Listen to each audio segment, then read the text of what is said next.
আবরার ম্লান হেসে বলে, যাক, অবশেষে ধানি লঙ্কা তাকালো। কি ভেবেছো জান, তোমাকে এমনি এমনি ছাড়বো? কখনো না। আমার থেকে প্রতিশোধ নিতে এসেছিলে, তাই না? চলো তাহলে শুরু করি এই প্রতিশোধের খেলা। কুহেলি কিছুটা ভয় পেলেও মুখে তা প্রকাশ করে না। না করে বলে, আমি তোকে মারবই। তার আগে বল, তাকরিম ভাইয়া কোথায়? ওকে কোথায় রেখেছিস? সাথে সাথে কুহেলির দুই গাল শক্ত করে চেপে ধরে আবরার। লাল টকটকে চোখ যেন আরো বেশি লাল হয়ে গেছে, আর ঘাড়ের রগগুলো ফুলে গেছে।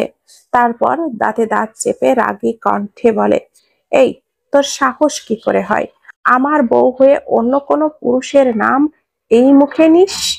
আর একবার যদি এই মুখে অন্য কোনো পুরুষের নাম নিস, তাহলে আমি তোর জিহবা টেনে ছিঁড়ে ফেলবো। দরকার পড়লে বোবা বউ পালবো, তাও অন্য কোনো পুরুষের নাম মুখে নিতে দিব না। কথাখানা বলেই আবরার কুহেলির গাল ছেড়ে দিয়ে উঠে বসে। জোরে জোরে শ্বাস নিতে থাকে কুহেলি। বেচারি এমনিতেই গালে এতগুলো থাপ্পড় খেয়েছে, তার উপরে আবার এইভাবে চেপে ধরায় গালটা কেটে রক্ত বের হচ্ছে। ফুপিয়ে ফুপিয়ে কাঁদতে কাঁদতে উঠে বসে। তারপর পায়ের দিকে তাকাতে আরো বেশি কান্না পায়। তবুও নিজেকে সংযত করে কাঁপা কাঁপা কণ্ঠে বলে, আপনার সাহস কি করে হয় আমার পা এইভাবে বাঁধার? খুলে দেন পা। কোথা লজ্জা করে না একটা মেয়েকে এভাবে বেঁধে রাখতে? আবরারের এমনিতেই রাগ উঠে গেছে, তার উপরে এইরকম কথা বলায় আবরার এবার কুহেলির চুলটা ধরে বলে, লজ্জা তোর করলো না একটা স্বামী থাকতে আর একটা স্বামীর নাম ধরতে? কুহেলি ব্যথা পেলেও অনেক কষ্টে মুখের হাসি ফুটিয়ে বলে, না, কারণ আমি তোকে আমার স্বামীই মানি না। তুই একটা খুনি, আমার ফ্যামিলির সবাইকে খুন করেছিস, আবার স্বামী বলতে আসছিস? আবরার হঠাৎ কুহেলির চুলটা ছেড়ে দিল। তারপর পকেট থেকে একটা গ্যাস লাইট বের করে এবং কুহেলির হাতটা শক্ত করে ধরে বলে, এই হাত দিয়ে তো ওই ছেলের হাতটা ধরেছিলি, তাই না? এই হাতই তাহলে আস্ত থাকার যোগ্য না। আবরারের কথা শুনে কুহেলি শুকনো ঢোক গেলে বলে, একদম আমার হাতে কিচ্ছু করবেন না। বলেই হাত ছাড়ানোর জন্য মুসরামুসরি করতে থাকে, কিন্তু আবরার হাত ছাড়ে না, বরং আরো শক্ত করে ধরে, শব্দ করে এবং ভয়ঙ্কর হাসি দেয়। তারপর বলে, তোর হাত কিচ্ছু করব না বলছিস? কালকে সকালে নিজেকে চিনতে পারবে না ডার্লিং। বিশ্বাস করো, আমি একটুও মিথ্যা বলছি না। তুই ভাবতেও পারছি না আজকে রাতে কি কি হবে তোর সাথে। কথাটা শেষ করেই এক ঝটকায় কুহেলিকে নিজের কোলে বসিয়ে গ্যাস লাইটটা জ্বালিয়ে কুহেলির হাতে ধরে। সাথে সাথে কুহেলি চিৎকার করে ওঠে, চোখ দিয়ে অনবরত অশ্রু ঝরতে থাকে, ছটফট করতে থাকে, কিন্তু আবরারের সেই দিকে কোনো খেয়াল নেই। সে নিজের মতো করে পোড়াতে থাকে কুহেলির হাত আর হাসতে থাকে, যেন মজা পাচ্ছে। প্রায় 10 মিনিটের মতো এভাবে পোড়ার পর আবরার কুহেলির হাত থেকে গ্যাস লাইটটা সরায়। হাত পুড়ে গেছে অনেক জায়গায়, বেশ বিশেষ করে হাতের তালুতে। কুহেলি কাঁদতে কাঁদতে বলে, শয়তান, কি করেছিস সেটা তুই? তোকে আমি শেষ করে দিব। আমার হাতটা এভাবে কেন পোড়ালি? আমার কষ্ট হচ্ছে, তুই এই রকম হৃদয়হীন মানুষ কেন? তোর কি হৃদয় নেই? একটা মানুষকে এভাবে কষ্ট দিতে তোর হৃদয় একটুও কাঁপলো না? আবরার বাঁকা হাসে, হেসে কুহেলিকে কোলে নিয়ে উঠে দাঁড়ায়। তারপর কুহেলির কানে হাসি কণ্ঠে ফিসফিস করে বলে, আমার সত্যি বলতে হৃদয় কিচ্ছু নেই, মাই ফাকিং ডার্লিং। তারপর হঠাৎ কুহেলিকে এক ডেল্লা বরফ ভর্তি সুইমিং পুলে সাথে সাথে কুহেলি বরফ সুইমিং পুলে পড়ে যায়। বিস্মিত হয়ে তাকায় আবরারের দিকে। আবরার হাসতে হাসতে একটা চেয়ারে বসে, তারপর একটা সিগারেট ধরিয়ে একটা টান দেয়। দেখে কুহেলি ওঠার চেষ্টা করছে। আবরার ড্রিঙ্কস গ্লাসে ঢালতে ঢালতে বলে, লাভ নেই বউ পাখি, তোমার পায়ে শিকল বাঁধা আর হাত পোড়া। আমি যতক্ষণ পর্যন্ত না চাইবো তুমি ততক্ষণ পর্যন্ত উঠতে পারবে না, তাই ওখানেই এনজয় করো, আমি এখানে। কুহেলি শীতে কাঁপতে কাঁপতে বলে, ওইসব হবি ওয়াটার পরে খাবি, আর আগে আমাকে এখান থেকে ওঠা। মরে যাব আর কিছুক্ষণ থাকলে এখানে। আবরার নাক মুখ কুচকে বলল, হটে নাতি, এ আবার কি বললে তুমি? এর মানে কি? কুহেলি বিড়বিড় করে বলে, সারা জীবন দেশের বাহিরে থাকলে কিভাবে জানবি? তারপর দাঁত বের করে হাসি দিয়ে বলল, বুঝবেন না আপনি, সারা জীবন তো অন্যের দেশে অন্যের ভাষায় পড়ে থাকেন, নিজের দেশের শব্দগুলো এখন কানে বাজে মনে হয়, তাই না? আবরার আবারও ভুরু কুচকে বলল, মাঙ্গের নাতি মানে? আগে সেটা বল। কুহেলি হালকা হেসে বলে, আমাদের দেশে মাঙ্গের নাতি মানে হলো খুব ভালো মানুষ, এমন মানুষ যে অন্যের কষ্টে নিজের ঘুম হারায়। আপনি তো তেমন, তাই বললাম। আবরার কিছু বলতে যাচ্ছিল, কিন্তু কুহেলির গালটা কেঁপে ওঠে, চোখের ভেতর যেন অদ্ভুত একটা ভয়, সঙ্গে অজানা আকুতি মিশিয়ে বলে, আপনি তো ভালো মানুষ, দয়া করে তুলুন আমাকে এখান থেকে, কষ্ট হচ্ছে আমার। আমি না আপনার একমাত্র ছোট্ট বউ? তাহলে এত নিষ্ঠুর কিভাবে হতে পারেন আপনি? আবরার বাঁকা হেসে বলল, মানতেই হবে, আমার বউ নাটকের জন্য সেরা। তুমি জানো মানুষ খুন করা আমার কাজ, আর আমার নাকি মানুষের কষ্টে ঘুম হারাম হবে? যাই হোক, তোমাকে তুলবো না, তাই এত কথা না বলে এনজয় করো। কুহেলির চোখে পানি টলমল করতে থাকে। এবার এখানে কিভাবে সারা রাত থাকবে? কষ্ট হবে ওর অনেক, তার মধ্যে ঠান্ডায় প্রবলেম আছে ওর। তবুও আর কিছুই বলো না, চুপচাপ দাঁড়িয়ে রইল বরফের মধ্যে। বরফের মধ্যে থাকার কারণে হাতের পোড়া জায়গায় এখন জ্বলন কমছে। প্রায় 1 ঘন্টার মতো থাকার পর হঠাৎ করে কুহেলি অজ্ঞান হয়ে পড়ে গেল বরফের ওপরে। আবরার এবার নিজের হাতের সিগারেটটা ফেলে দিয়ে তারপর সুইমিং পুলে নেমে কুহেলিকে কোলে তুলে নিল।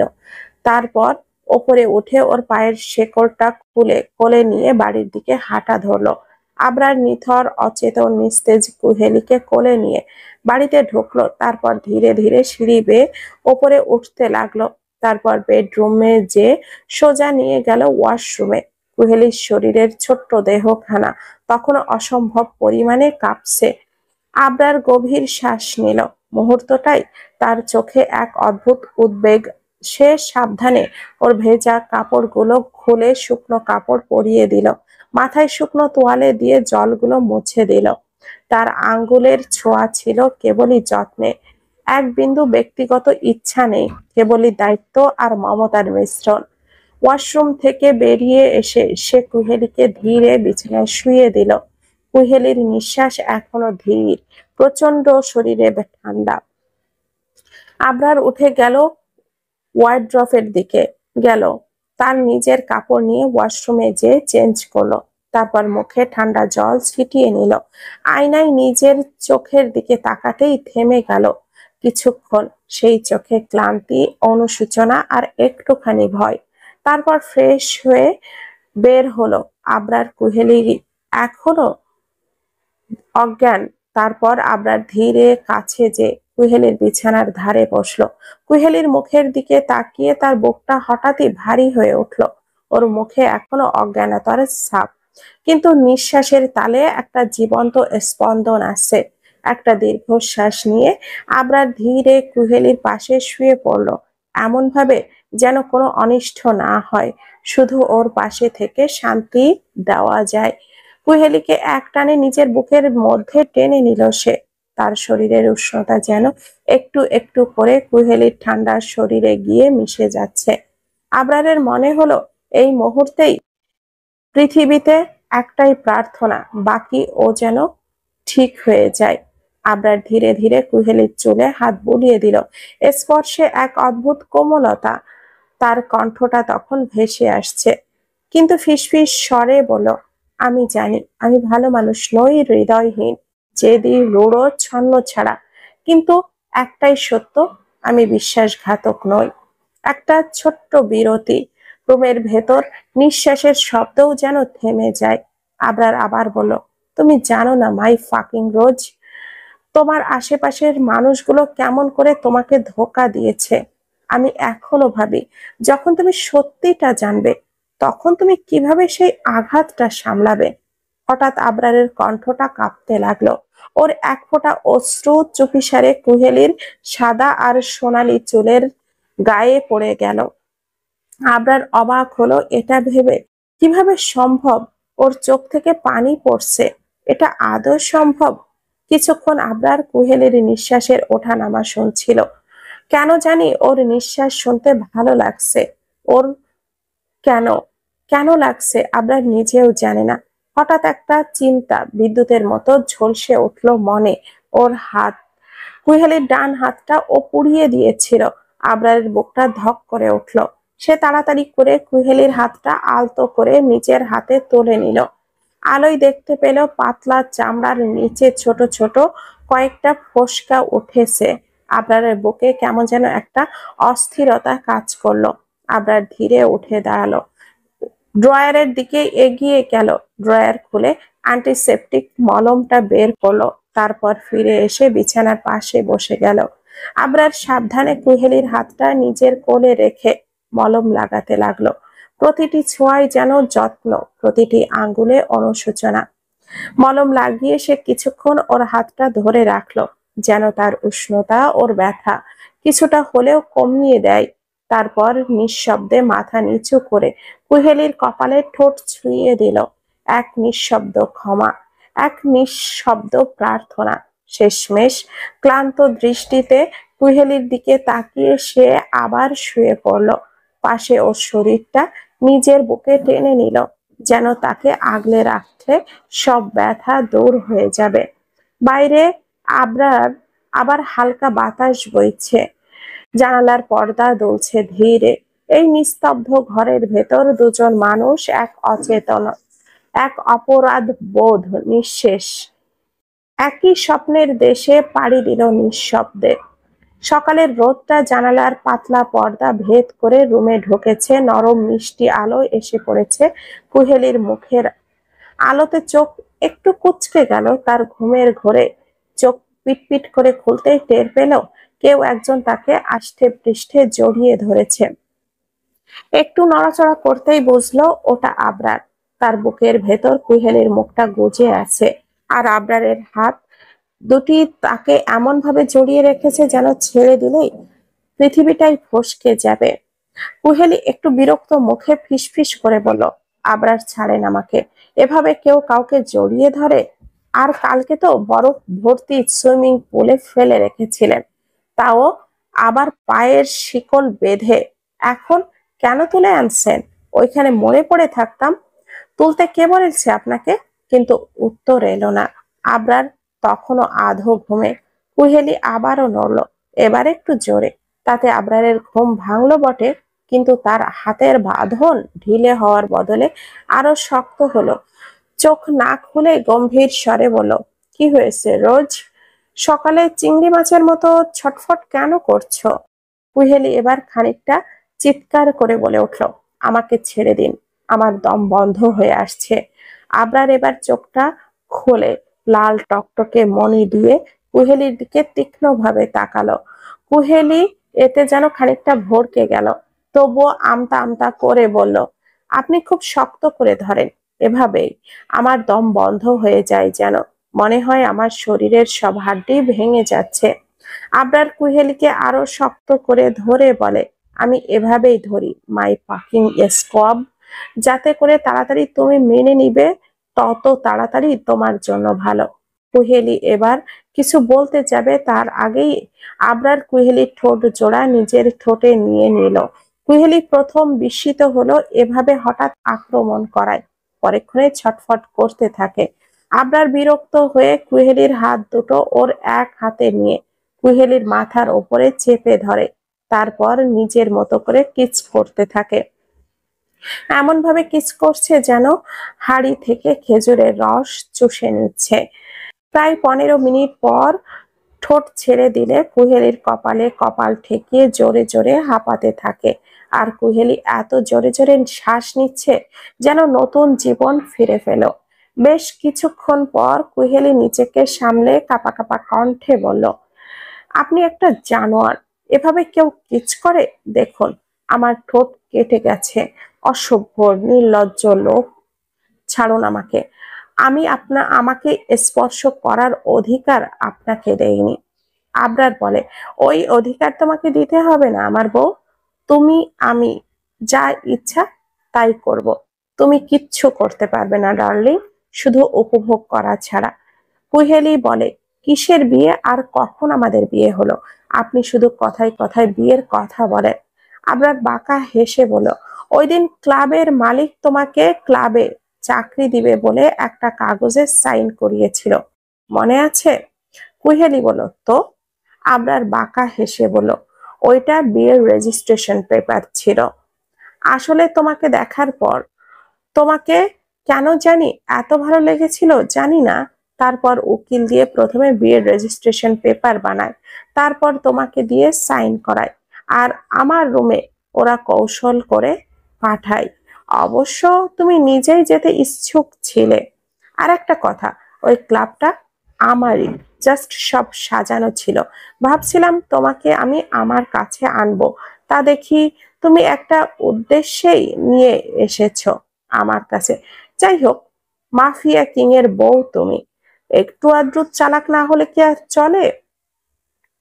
কুহেলি এতক্ষণ কথাগুলো শুনছিল, এবার নিচু কণ্ঠে বলে, আপনি যাই করুন, আমি আপনাকে শেষ করে দিব, কারণ আপনি আমার ফ্যামিলিকে খুন করেছেন। কেন করেছেন বলুন? আবরার বাঁকা হাসলো, তারপর এক হাত দিয়ে কুহেলির ঠোঁটে স্লাইড করতে করতে বলল, এখন উঠে ব্রেকফাস্ট করো, তারপর তোমার সব প্রশ্নের উত্তর দিব। আর হ্যাঁ, একটা কথা, আমি ওই দিন ওই গির্জায় বোমা ফেলিনি। বলেই আবরার উঠে ওয়াশরুমে চলে গেল। আবরার যাওয়ার পানে কুহেলি কিছুক্ষণ তাকিয়ে থেকে তারপর বিড়বিড় করে বলে দিল, যদি উনি বোমা না ফেলে তাহলে কে ফেলেছিল আর কেন ফেলেছে? আর যদি উনি না ফেলে তাহলে লোকেরা ওনাকে ওনার নামে কেন নিল? এইসব বলতে বলতেই কুহেলি উঠে বসে। হঠাৎ নিজের ড্রেজের দিকে চোখ যেতেই চিৎকার করে ওঠে। চিৎকারটা এত জোরে যে পুরো বাড়ি কেঁপে ওঠে। আবরার সবে মাত্র শরীরে সাবান দিয়েছে। কুহেলির এইরকম চিৎকার শুনে এক মুহূর্ত দেরি না করে দৌড়ে গেল ওয়াশরুমের দিকে। বেরিয়ে তারপর বিছানার দিকে যেতে যেতে বলল, কি হয়েছে জান, এভাবে চিৎকার করলে কেন? তার কণ্ঠে উৎকণ্ঠা, চোখে ভয়। কুহেলি তখন কান্নায় ভেঙে পড়েছে। কাপা কাপা গলায় চোখে জল ভরে তাকিয়ে বলে, আপনি আমার জামা চেঞ্জ করেছেন তাই না? কথাটা শুনে আবরার মুহূর্তেই স্থবির হয়ে গেল, যেন সময় থেমে গেছে। তারপর ধীরে ধীরে আবরারের মুখে বিস্ময় মিশে গেল ক্ষোভে। মানে, তুমি এটার জন্য চিৎকার করছো? তোর কণ্ঠ এত তার কণ্ঠ এত ঠান্ডা, কিন্তু ভেতরে আগুন জ্বলছে। কোহেলি মাথা নিচু করে ধীরে ধীরে হ্যাঁ সূচক সম্মতিতে মাথা নাড়ে। সেই মুহূর্তে কিছু একটা ভেঙে গেল আবরারের ভেতর। নিজের সংযম হারিয়ে সে হঠাৎই সামনে ঝুঁকে কুহেলির গালে একটা সজোরে থাপ্পড় দিল। চাপাত আওয়াজটা রুমের নিস্তব্ধতাকে ছিন্ন করে ফেলল। কুহেলি স্তব্ধ, গালে হাত রেখে অবিশ্বাসের চোখে তাকিয়ে থাকে আবরারের দিকে। তারপর কিছুক্ষণ ওইভাবে তাকিয়ে থেকে আবরারকে বলল, আপনি একটা হৃদয়হীন অসভ্য মানুষ। আপনি আমার জামা কেন চেঞ্জ করেছেন, তাও আবার অনুমতি ছাড়া? তারপর আবরার কি করলেন? আমাকে এমনি এমনি মারলেন? আপনি একটা শয়তান, আমি আপনার সাথে থাকবো না। আবরার হঠাৎই কুহেলিকে কোলে তুলে নিল। কুহেলি টাল সামলাতে না পেরে আবরারের গলা জড়িয়ে ধরলো। আবরার কুহেলিকে নিয়ে ওয়াশরুমের দিকে হাঁটা দেয়। কুহেলি ভয় পেয়ে ছটফট করতে করতে বলে, এই, আপনি আমাকে ওয়াশরুমের দিকে নিয়ে যাচ্ছেন কেন? আমাকে নামিয়ে দেন, ভালো হবে না কিন্তু, নামান আমাকে। থোড়াই শুনলো কুহেলির কথা। কুহেলিকে ওয়াশরুমে নিয়ে সোজা ঝর্ণার নিচে দাঁড় করিয়ে ঝর্ণা ছেড়ে দিল। সাথে সাথে কুহেলির পুরো শরীর ভিজে একাকার অবস্থা। কুহেলি সরে আসতে চাইলো, কিন্তু আবরার কুহেলিকে দেওয়ালের সাথে চেপে ধরলো। আর কুহেলির এতটা কাছে গেল যে দুইজনের শরীরে আর 1 ইঞ্চিও দূরত্ব নেই। কুহেলির বুকটা ধুক ধুক করতে থাকে, নিঃশ্বাস ভারী হয়ে আসে। আবরার লাল টকটকে চোখের মনি দিয়ে তীক্ষ্ণভাবে কুহেলির দিকে তাকিয়ে বলল, তোমার শরীরে এমন কোনো জিনিস নেই যা আমার না দেখা? তাহলে এভাবে ঢং করার কি আছে? তারপরে একটু থেমে রাগী কণ্ঠে বলল, আর তোর সাহস দেখে আমি অবাক। তুই বলছিস আমার সাথে থাকবি না? তোর কি মনে হয় তুই থাকতে চাইবি তারপর আমি তোকে আমার কাছে রাখবো? হাউ ফানি বইন। না, আমি তোকে আমার কাছে আটকে রাখবো। আর হ্যাঁ, দরকার হলে আমি তোকে শিকল দিয়ে বেঁধে রাখবো, তবুও তোকে আমার কাছেই থাকতে হবে। আর যদি পালানোর চেষ্টা করিস তাহলে কালকের রাতের শাস্তির কথা মনে আছে? তার থেকেও ভয়ঙ্কর শাস্তি পাবি। আমি ভালো মানুষ না রে কলিজা। আমি আমার কথার চেয়ে বেশি মানুষ খুন করি, তাই খুন করতে আমার 1 মিনিটও লাগবে না। তাই চুপচাপ আমার কথা মতো থাক। আমি ভালো থাকবো, তুই শান্তিতে থাকবি, নয়তো দুইজনই অশান্তিতে থাকবো। কুহেলি এবার কান্না করতে করতে বলল, আপনি আমার ফ্যামিলিকে খুন করেছেন, কিন্তু এখন বলছেন খুন করেননি। আপনি আমাকে মিথ্যা বলছেন কেন? কেন? সত্যি কথা বলুন।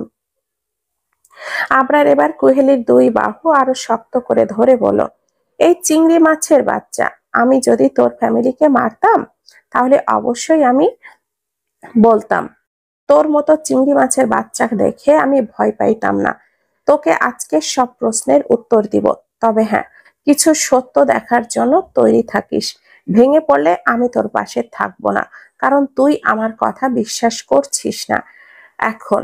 তাই বলে আবরার একটা সাদা টাওয়াল কোমরে পেঁচিয়ে রেগে ওয়াশরুম থেকে বেরিয়ে গেল। আর কুহেলি স্তব্ধ হয়ে দাঁড়িয়ে রইল। কি বলে গেল আবরার? ওর মাথায় ঢুকছে না। সকাল 10টা, রোদ তখন ঠিকমতো আলতোভাবে জানালার কাচ ছুঁয়ে গিয়েছে। কালো রঙের গাড়িটা শহরের ফাঁকা রাস্তায় নিঃশব্দে চলছিল। গাড়ির পেছনের সিটে বসে আছে আবরার, একদম ডান পাশে। বাঁ দিকে কুহেলি, মাঝখানে যেন এক অদৃশ্য দেওয়াল। দুজনের মাঝখানে জমাট বাঁধা নীরবতা। ড্রাইভারের আসনে ড্রাইভার মনোযোগ দিয়ে স্টিয়ারিং ধরেছে, আর তার পাশের সিটে ফেটিক্স।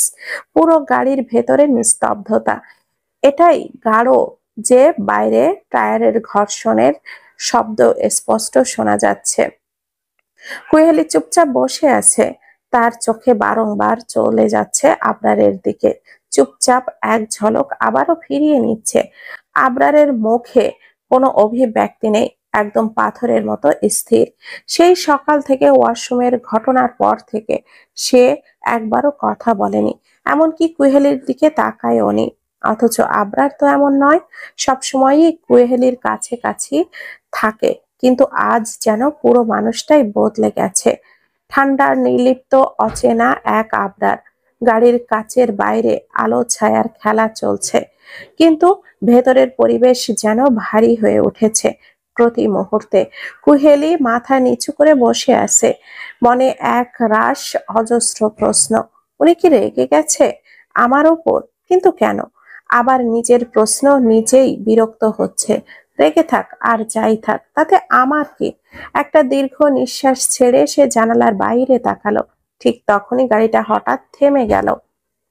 ফেটিক্স দ্রুত দরজাটা খুলে বাইরে নেমে গেল, তারপর গিয়ে পেছনের দরজাটা খুলে দিল। আবরার নিঃশব্দে গাড়ি থেকে নামলো, একটা বার্তাও নয়, একটা দৃষ্টিও নয়। তারপর নামলো কুহেলি। গাড়ি থেকে নামতেই ওর চোখে বিস্ময়ে বড় বড় হয়ে গেল। সামনের দৃশ্যটা যেন হঠাৎ করেই সময়ের কুয়াশা ভেদ করে উঠে এসেছে। একটা পুরানো বিশাল বাড়ি, দেওয়ালের রং চটে গেছে, জানালার কাছে ছোপ ধরা শ্যাওলা, চারিদিক ঘিরে অদ্ভুত নিস্তব্ধতা। বাতাসে এক ধরনের স্যাঁতসেঁতে গন্ধ, যেন বহু বছর কেউ এখানে পা রাখেনি। বাড়িটার চারপাশে গাছ, তবে জঙ্গল নয়, বরং গাছগুলো এমন ভাবে দাঁড়িয়ে আছে যেন কোনো প্রহরী বহুদিন ধরে কারোর জন্য অপেক্ষা করছে। মাথার উপরে সূর্য আছে ঠিকই, কিন্তু আশ্চর্যভাবে এখানে রোদ পড়ছে না। চারপাশে কেমন যেন ম্লান আলো, যেন সময় থেমে গেছে এই দোতলা প্রাসাদের গায়ে। কুহেলির শরীরের ভেতর দিয়ে একটা শীতল স্রোত বয়ে গেল। সে আস্তে করে ফিসফিস করে বলল, এই কানাডাতেও এমন ভুতুড়ে জায়গা আছে নাকি? আর উনি আমাকে এখানে কেন এনেছেন? তার কণ্ঠের মধ্যে কৌতূহল আর ভয়ের মিশেল। ঠিক তখনই আবরারের গলা ভেসে এলো সামনে থেকে। তোমার প্রশ্নের উত্তর দেওয়ার জন্যই এনেছি। ঠিক তার গলার ছিল ঠান্ডা, কিন্তু সেই ঠান্ডা ভাবের মধ্যেও একটা অদ্ভুত কর্তৃত্ব। সে হাঁটতে হাঁটতে যোগ করলো, তাই বিড়বিড় বাদ দিয়ে আমার পেছনে পেছনে আসো, সাদা চুলের মালকিন। শেষ কথাটায় হালকা বিদ্রুপের ঝাঁজ ছিল, আর কুহেলির মনে একটুখানি দাহ লাগলো, তবুও দাঁড়িয়ে থাকার সাহস পেল না। আমরা দাঁড়াও বলেই কুহেলি তাড়াতাড়ি তার পিছু নিল। পথের তৈরি সিঁড়ি বেয়ে তারা বাড়ির ভেতরের দিকে এগিয়ে গেল। প্রতিটা ধাপেই ধুলো জমে আছে, কোথাও কোথাও শুকনো পাতার খসখস শব্দ, চারপাশে কাকের ডাক, দূর থেকে বাতাসে জানালার কাঁচ টুং করে বাজছে। বাড়ির ভেতরে পা রাখতেই কুহেলির মনে হলো যেন এক ভিন্ন জগতে প্রবেশ করেছে সে। দেওয়াল জুড়ে ঝুলছে ধুলো পড়া চিত্রকর্ম, বাতাসে একটা স্যাঁতসেঁতে ধাতব গন্ধ। আবরার কোনো কথা না বলে সোজা হেঁটে গেল করিডোরের শেষ মাথায় থাকা একটা ঘরের দিকে। কুহেলি দ্বিধায় পা টেনে টেনে এগোচ্ছে, মনে অজস্র প্রশ্ন, কিন্তু মুখ ফুটে কিছুই বলতে পারছে না। আবরার দরজা ঠেলে ভেতরে ঢুকতেই কুহেলির নিঃশ্বাস আটকে গেল। ঘরটা আধো আলোয় ঢাকা, মাঝখানে লোহার চেয়ারে শিকল দিয়ে বাঁধা একটা মানুষ তাকরিম। তার শরীর জুড়ে নীলচে দাগ, হাত পা কাঁপছে দুর্বলতায়, তার মুখের কোণে শুকনো রক্তের দাগ, আর চোখে একরাশ অসহায়তা। আল্লাহ! কুহেলির ঠোঁট ফেটে শব্দ বেরোলো। পরেক্ষণেই সে দৌড়ে যেতে চাইলো তাকরিমের দিকে, কিন্তু হঠাৎই একটা শক্ত হাত তার কবজি চেপে ধরলো। আবরার চোখে অদ্ভুত এক শীতল আগুন। আগে ওর কথা শোনো, তারপর ওর কাছে যাবে। কুহেলি থেমে গেল না, সে প্রায় চিৎকার করে উঠল, কি শুনবো? আপনি কি অবস্থায় ফেলেছেন ওকে? মানুষ না আপনি? তার গলার আওয়াজে পুরো ঘরটা কেঁপে উঠল। কিন্তু আবরার নিঃশব্দ, ঠোঁটে কোনো শব্দ নেই, চোখে শুধু কঠিন এক সিদ্ধান্ত। তারপর ধীরে ধীরে সে মাথা ঘুরিয়ে পাশের দিকে তাকালো। একজন বডিগার্ড দাঁড়িয়ে ছিল অন্ধকার কোণে। আবরার চোখ দিয়ে হালকা একটা ইশারা করলো, কোনো শব্দ নয়, শুধু নির্দেশ। বডিগার্ড বিন্দু মাত্র দেরি না করে এগিয়ে গেল তাকরিমের কাছে। তারপর ধাতব বালতি থেকে একটা ঠান্ডা পানি তুলে গায়ে ছুঁড়ে মারলো। আহ! একটা তীব্র গঙ্গানির শব্দ ছড়িয়ে পড়লো ঘরের প্রতিটি কোণে। কুহেলির চোখ বড় হয়ে গেল, বুকের ভেতর দম আটকে গেল। সে চিৎকার করে উঠল, থামুন, থামুন বলছি। কিন্তু আবরার এখনো ঠান্ডা, নির্বিকার, তার চোখ কুহেলির দিকে। ঠোঁট সামান্য নড়ল। তুমি ওর সত্যিটা জানবে আজ, সবটা। তাকরিমের চোখ ধীরে ধীরে খুলে গেল, তার নিঃশ্বাস ভারী, প্রথমে দৃষ্টি আকর্ষিত, অস্পষ্ট, তারপর ধীরে ধীরে ফোকাস হলো কুহেলি। তাকরিমের ঠোঁট কাঁপলো সামান্য, কিন্তু শব্দ বেরোনোর আগেই তার দৃষ্টি সরে গেল পাশে দাঁড়ানো আবরারের দিকে। আবরারের মুখে তখন সেই পরিচিত ঠান্ডা অথচ ভয়ানক ম্লান হেসে। ধীরে ধীরে বলল, সত্যিটা এখন বল। আবরারের গলায় কর্কশ দৃঢ়তা। তোর জন্যে আমার পাখি সে এক মুহূর্তও কুহেলির দিকে তাকিয়ে থামলো, তারপর আবার তাকরিমের দিকে ঘুরলো। তোর জন্যই আমার পাখিটাকে সামনে এনেছি, না হলে এই জীবনে আর কখনো তুই ওকে দেখতে পেতি না। কুহেলি চোখ বিস্ময়ে জন্ম নিল, এক আতঙ্ক, অচেনা। ও আস্তে করে কাঁপা কাঁপা কণ্ঠে বলল, কি সত্যি বলবে? তাকরিম কিছুক্ষণ চুপ করে রইল, মুখে ক্লান্তির রেখা, কিন্তু চোখে একরাশ অনুশোচনা। তার গলা ভাঙা, তবুও প্রতিটি শব্দ যেন ভারী হয়ে বাতাসে ঝুলে রইল। আমি বলছি কুহেলি, শোনো। কুহেলি একদম স্থির, মনে হচ্ছে যেন থেমে গেছে। শুধু তাকরিমের ভাঙা গলার আওয়াজ ধীরে ধীরে ছড়িয়ে পড়েছে ঘর জুড়ে। আবরার তখনও চুপচাপ দাঁড়িয়ে, চোখের কোণে এক টুকরো বিজয়ের ঠান্ডা ঝিলিক। কুহেলির মনে হতে লাগলো সে যেন এমন এক সত্যের সামনে দাঁড়িয়ে আছে যা পুরো পৃথিবীটাকেই বদলে দেবে। তাকরিম আস্তে করে বলল, কুহেলি, তোকে আমি কোনোদিনই পছন্দ করতাম না। কুহেলি চমকে উঠল, তার গলায় শব্দ আটকে গেল, শুধু শ্বাস প্রশ্বাসের আওয়াজটুকু শোনা যাচ্ছে। তাকরিমের গলা কাঁপছে, কিন্তু চোখে অপরাধ বোধের চেয়ে ঘৃণাই বেশি। সব সময় তোরা আমাকে ছোট করে দিতিস সবাই, এমনকি আমার নিজের বাবা মাও। প্রতিদিন শুনতাম, দেখো কুহেলিকে, ওর মতো হতে পারো না, ওর মতো ভালো স্টুডেন্ট না, ওর মতো নম্র ভদ্র না, ওর মতো মিষ্টি ব্যবহার না। তুই জানিস না এই তুলনাটা কতটা কষ্ট দেয় একজন ছেলেকে। তাকরিম থামলো, দীর্ঘ শ্বাস ফেললো, তারপর হেসে ফেললো এক তিক্ত ফাঁকা হাসি। আমি ছেলে, তুই মেয়ে, তারা তোকে নিয়েই গর্ব করত। আমি যেন তাদের চোখে কখনোই যথেষ্ট ছিলাম না। কুহেলির চোখ ভিজে উঠল।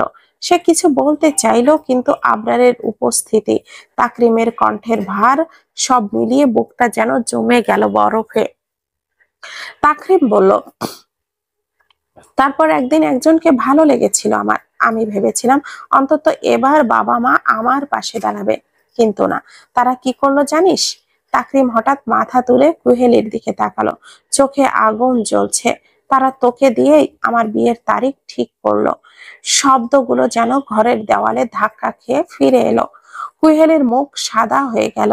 তাকরিম বলল, সেই দিনটা আমি সহ্য করতে পারিনি। রাগে, অপমানে, হিংসায় আমি পাগল হয়ে গিয়েছিলাম। তখন থেকে সুযোগ খুঁজছিলাম কিভাবে তোকে একেবারেই শেষ করে দেওয়া যায়। তারপর তোর মা একদিন বলল, তার নিজের দেশে আইসল্যান্ডে যেতে চাই গির্জায় একটা কাজে। বেশ, আমিও সুযোগ পেয়ে গেলাম। প্ল্যান করলাম ওই দিন বোমা ফেলবো আর তোকে সহই মারবো। কিন্তু তুই ওই গির্জার ভেতরে গেলি না। আমি ভাবলাম তোর মা বাবা মারা গেছে, তুই এমনি এমনি মরবি। তাই আমি তোর মা বাবাকে মারলাম। আর এরিক আবরার নামের অনেক বড় মাফিয়া কিং আছে, তা আমি আগে থেকেই জানতাম। তাই ওর নাম নেওয়ার জন্যই কয়েকজন লোক ভাড়া করলাম। আর কেউ কিছু বলার সাহস পেল না। ঘরটা নিস্তব্ধ, কেবল কুহেলি কাঁপতে থাকা নিঃশ্বাস এর শব্দ শোনা যাচ্ছিল। তার চোখ দুটো লাল হয়ে গেছে রাগে, কষ্টে আর বিশ্বাসঘাতকতার জ্বালায়। মুহূর্তেই সে যেন অন্য এক মানুষ হয়ে গেছে। কুহেলির সামনে দাঁড়িয়ে থাকা মানুষটার দিকে তাকিয়ে হঠাৎ গর্জে উঠল, তোকে আমি ভালোবেসেছি, তোকে ছাড়া কখনো অন্য কারোর দিকে তাকাইনি। তাহলে তুই কিভাবে ভাবতে পারলি যে আমি তোর সাথে বিশ্বাসঘাতকতা করেছি? ওর গলা কাঁপছে, কিন্তু চোখে কোনো জল নেই, বরং জ্বলছে আগুনের মতো। আমি তো কখনো তোর ক্ষুদ্রতা দেখিনি, সব সময় তো তোর গুণগুলোই দেখেছি, তোর ভালো দিকগুলোই ভালোবেসেছি আমি। তুই কিভাবে পারলি এমন একটা কাজ করতে? তুই আমার বাবা মাকে মেরে ফেললি, তাও তোর শুধু নোংরা মন মানসিকতার জন্য। কুহেলির শরীর কাঁপছে, কিন্তু সে থামছে না। তোকে তো আমি আজ ছাড়বো না। এই চিৎকার ঘরের বাতাস ভারী হয়ে গেল। কুহেলির সামনে এগিয়ে গেল, চোখে তখন আর কোনো ভয় নেই, শুধু প্রতিশোধের আগুন। তার হাত কাঁপছে, মনে হচ্ছে নিজেরই নিয়ন্ত্রণ হারিয়ে ফেলেছে। কুহেলি জানে না সে কি বলছে, কি করছে, শুধু জানে তার ভেতরের বিশ্বাস, ভালোবাসা আর সহনশীলতা সব পুড়ে গেছে একসাথে। ঘরের বাতাসে তখন শুধু কুহেলির গর্জনের প্রতিধ্বনি, ভালোবাসার পরিণতি, যা এখন রক্তের প্রতিশোধে পরিণত হতে চলেছে। কুহেলি দেখলো ঘরের এক কোণে একটা কুড়াল। এক দৌড়ে যে কুড়ালটা হাতে নিল, তারপর পুনরায় তাকরিমের সামনে দাঁড়িয়ে বলল, তুই আমার বাবা মাকে মেরেছিস তাই না? তাকরিম এবার কিছুটা ভয় পেল, বলল, কুহেলি, কি করতে চাইছিস তুই? কুহেলি এক ঘর কাঁপানো হাসি দিল, তারপর কুড়াল দিয়ে এক কোপ মারলো তাকরিমের মাথা বরাবর। বেশ, দুখণ্ড হয়ে গেল তাকরিম। আবরার বিস্ময় হয়ে দেখলো এই মেয়ে কি করছে, তবু কিছুই বলল না, জানে এখন থামালে কুহেলি চিৎকার চেঁচামেচি করবে। তার থেকে ভালো নিজের মনের জ্বালার আগুন মিটিয়ে নিজেই শান্ত হোক। কুহেলি কোপাতে থাকে নিজের মতো করে, কোনো জ্ঞান নেই, শুধু একটা কথাই ঘুরপাক খাচ্ছে, ওর বাবা মা এই লোকটাকে মেরেছে। আর প্রায় 15 মিনিটের পর কোপানোর পর হঠাৎ কুহেলি কুড়ালটা হাত থেকে ফেলে দিল, তারপর নিজের দিকে তাকালো, দেখে পুরো শরীর রক্তে ভিজে গেছে। কুহেলি এবার ধ্যানে ফিরে অমনি অজ্ঞান হয়ে পড়ে যেতে লাগলো। আবরার দৌড়ে এসে কুহেলিকে কোলে তুলে নেয়। তারপর বাঁকা হেসে বলে, I am impress my fucking squab. বাইরের আকাশটা তখনও বৃষ্টিতে ভেজা। জানালার কাঁচ দিয়ে ফোঁটা ফোঁটা পানি গড়িয়ে পড়ছে, যেন আবরারের ভেতরের অস্থিরতার প্রতিচ্ছবি। কুহেলির নিথর শরীরটা, তার বাহুতে ওর নিঃশ্বাস আছে, কিন্তু কোনো সাড়া শব্দ নেই। আবরারের বুকের ভেতর ধুকপুকানিটা যেন থেমে যাওয়ার উপক্রম। চুপচাপ একটা শব্দও না করে সে কুহেলিকে কোলে করে সোজা ওয়াশরুমে নিয়ে যায়, দরজাটা ধীরে বন্ধ করে দেয়। তারপর ঝর্ণার সামনে এসে দাঁড় করায়। ঠান্ডা পানির ফোঁটা ঝরে পড়তে থাকে কুহেলির মাথার উপরে, ধীরে ধীরে গড়িয়ে নামে ওর কাঁধ বেয়ে। আবরার নিজের দুই হাত দিয়ে ওকে আঁকড়ে ধরে, বুকের মাঝে টেনে নেয়। এক মুহূর্তের জন্য যেন কুহেলি পড়ে না যায়। ওর নিস্তব্ধ মুখে ঝর্ণার জল গড়িয়ে পড়ে, আর সেই জলের ভেতরেই একটুখানি কম্পন দেখা দেয় কুহেলির চোখের পাতা কেঁপে। তারপর ধীরে ধীরে খুলে যায়। চোখ খুলে সে কিছুই বলে না, শুধুই তাকিয়ে থাকে আবরারের মুখের দিকে। নিঃশব্দ এক দৃষ্টি, যেন লুকিয়ে থাকে ভয়, কৃতজ্ঞতা আর একরাশ অজানা প্রশ্ন। আবরার কিছুই বলে না, নীরবে কুহেলির ভেজা চুলগুলো একপাশে সরিয়ে তোয়ালে দিয়ে মুছিয়ে দেয়। তারপর ওর ভেজা পোশাক পরিবর্তন করে দেয়, যেন এক শিশুকে যত্নে গুছিয়ে দিচ্ছে কেউ। সবকিছু শেষ হলে কুহেলিকে কোলে তুলে নিয়ে যায় বেডরুমে, আলতো করে বিছানায় বসিয়ে দেয়। কুহেলি তখনও চুপচাপ, যেন নিজের শরীরের ভেতরেই বন্দী হয়ে আছে সে। আবরার একবার ওর মুখের দিকে তাকায়, ঠোঁট নড়ে, কিন্তু কোনো শব্দ বের হয় না। তারপর নিঃশব্দেই আবারও ওয়াশরুমে ফিরে যায় নিজের পোশাক বদলাতে। রুমের বাতাসে যেন তখনও বৃষ্টির গন্ধ, ভেজা চুলের গন্ধ, আর কিছু অজানা অনুচ্চারিত অনুভূতি ভাসছে। দুজন মানুষ একটা রুমে, কিন্তু হাজার শব্দের চেয়ে গভীর নীরবতার মাঝে ডুবে আছে। রুমের নরম আলো কুহেলিকে দেখা যাচ্ছে বিছানার কিনারায় নিস্তব্ধ হয়ে বসে আছে, ভেজা সাদা আর সোনালি চুল কাঁধে লেগে আছে, চোখ দুটো স্থির, যেন কোনো কিছু অনুভব করার ক্ষমতা হারিয়ে ফেলেছে।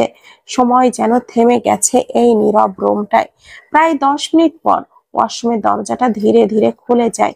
আবরার বেরিয়ে আসে, গা থেকে হালকা বাষ্প উঠছে, চুলের প্রান্তে এখনো পানির ফোঁটা ঝুলে আছে, চোখে ক্লান্তি, তবু এক রাশ কোমলতা মেশানো দৃষ্টি। সে একটু দূরে দাঁড়িয়ে কুহেলির দিকে তাকিয়ে থাকে কিছুক্ষণ, একটুও নড়ে না।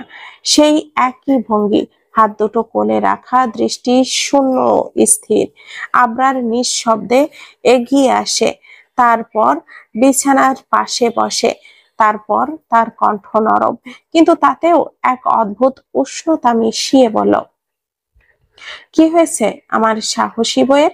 আজকে যে সাহস দেখালে, তাতে তো আমি নিজেই ভুলে গিয়েছিলাম আমি একজন মাফিয়া।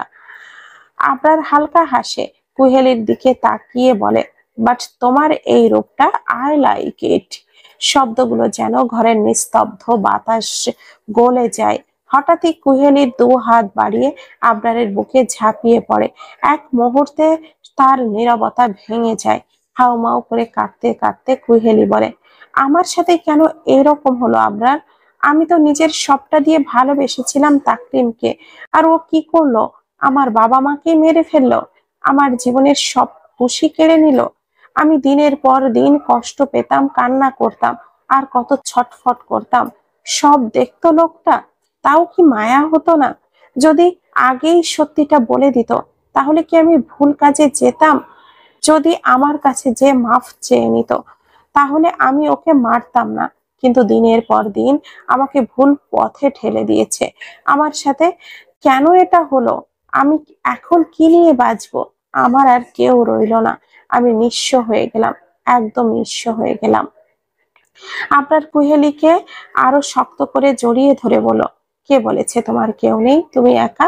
তুমি একা না পাখি, আমি আছি সব সময়, তোমাকে আগলে রাখবো। আমি আমি ভালোবাসার মানে ঠিক কি তা আমি বুঝি না, জানি না, আর বুঝতে বা জানতেও চাই না। তবে আমি শুধু জানি, তুমি আমার সাথে থাকলে আমার ভালো লাগে। আর কোনো ভালো কেন ভালো লাগে তা আমি জানি না। আমি তোমাকে ভালোবাসি না, তবে আমার মন চায় তুমি শুধু আমার সাথে থাকো। আর আমি আমার মনের কথা সব সময় শুনি, তাই তোমাকে আমার সাথেই থাকতে হবে। আর কখনোই এইসব কথা যেন তোমার মুখে না শুনি। কুহেলি তখনও ফুপিয়ে ফুপিয়ে কাঁদছে। আবরার ওর বুকের থেকে কুহেলির মুখখানা তুলে দুই হাত দিয়ে ওপরে তুললো। কুহেলির অশ্রু ভেজা চোখে আবরার লাল টকটকে মনুইওয়ালা চোখের দিকে তাকালো, বোঝার চেষ্টা করলো। এই চোখের ভাষা কিন্তু না, এই চোখের ভাষা একটাই, গভীর, যে তা বোঝা ওর পক্ষে সম্ভব নয়। কুহেলি তখনও ফুপিয়ে ফুপিয়ে কাঁদছে, তার কাঁধ কাঁপছে, আঙ্গুলগুলো আবরারের খালি পেটে শক্ত করে আঁকড়ে ধরে। চেরি ঢুকে গেছে, তবুও আবরার কিছুই বলছে না। কুহেলির প্রতিটি নিঃশ্বাসে কষ্টের ভার যেন আরো বেড়ে যাচ্ছে। আবরার ধীরে ধীরে ওর মুখটা বুক থেকে আলগা করে নেয়, দুই হাতের তালু দিয়ে কুহেলির মুখখানা আলতো করে তুলে ধরে। ওর আঙ্গুলের ছোঁয়া গরম অথচ নরম, যেন ছোঁয়াতেই আশ্রয় লুকিয়ে আছে। কুহেলির চোখ ভিজে আসছে অশ্রুতে, লালচে পাতা ভেজা পাপড়ি, তবে সেই চোখে একরাশ অসহায় সৌন্দর্য। কুহেলি তাকায় সোজা আবরারের চোখের দিকে, সেই চোখ লাল টকটকে, যেন রক্তের রং মিশে আছে ভালোবাসার ভেতরের মনির মতো চকচকে। অথচ গভীরতা এমন যে কেউ চাইলেই তল পাওয়া যায় না। কুহেলি কিছু বলতে চায়, কিন্তু শব্দ বের হয় না, তার ঠোঁট কাঁপে, নিঃশ্বাস ভারী হয়ে আসে।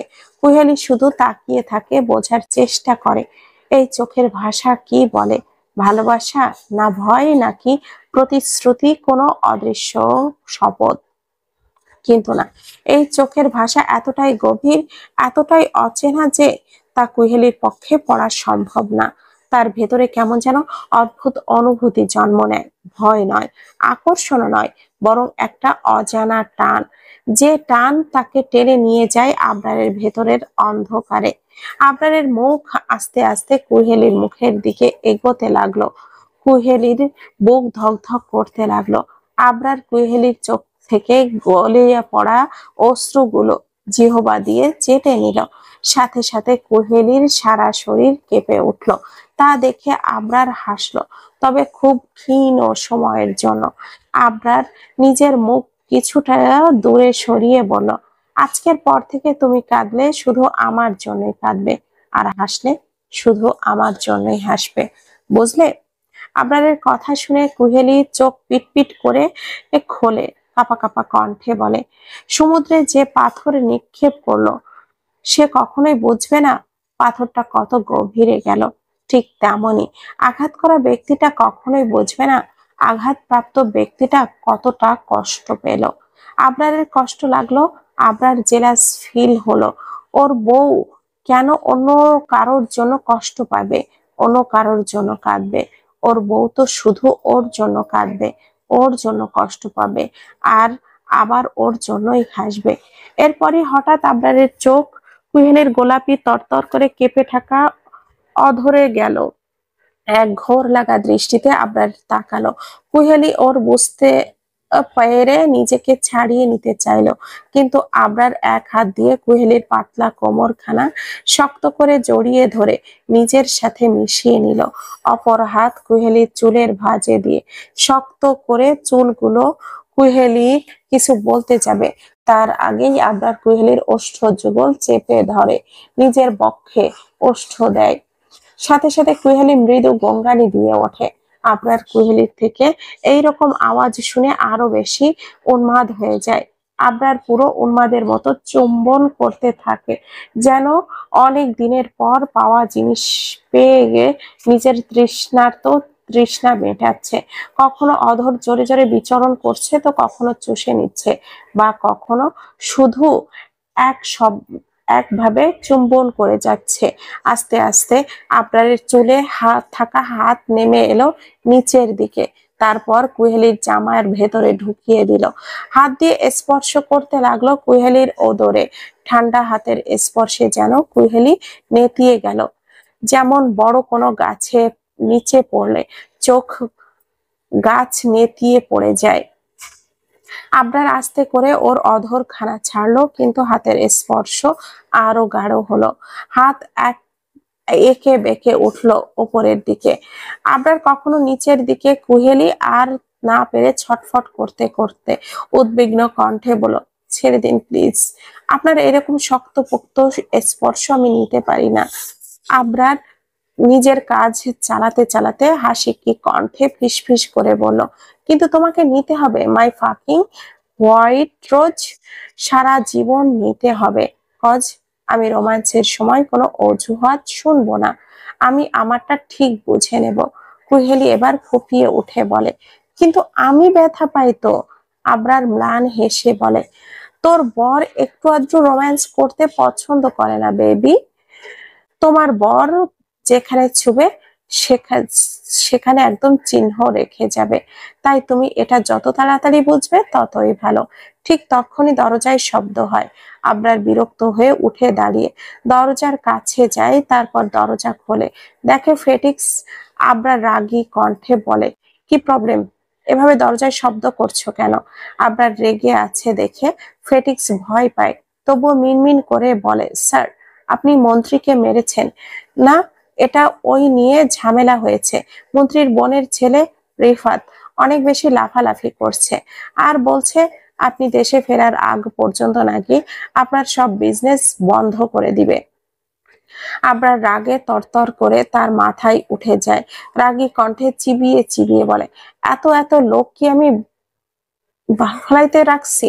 তাড়াতাড়ি করে প্রাইভেট জেট রেডি করো, আমরা আধা ঘন্টার মধ্যেই বের হব। তারপর দেখি ওই মন্ত্রীর বোনের ছেলের কত বড় কলিজা। ওর কলিজা মেপে না দেখা অবধি আমার শান্তি হবে না। ফেটিক্স মাথা নিচু করে বলল, আচ্ছা। আবরার সাথে সাথে দরজাটা লাগিয়ে দিল আর ফেটিক্স দীর্ঘশ্বাস ফেলল। আবরারের হুটহাট করে রাগ উঠে যাওয়াটা নতুন কিছু না।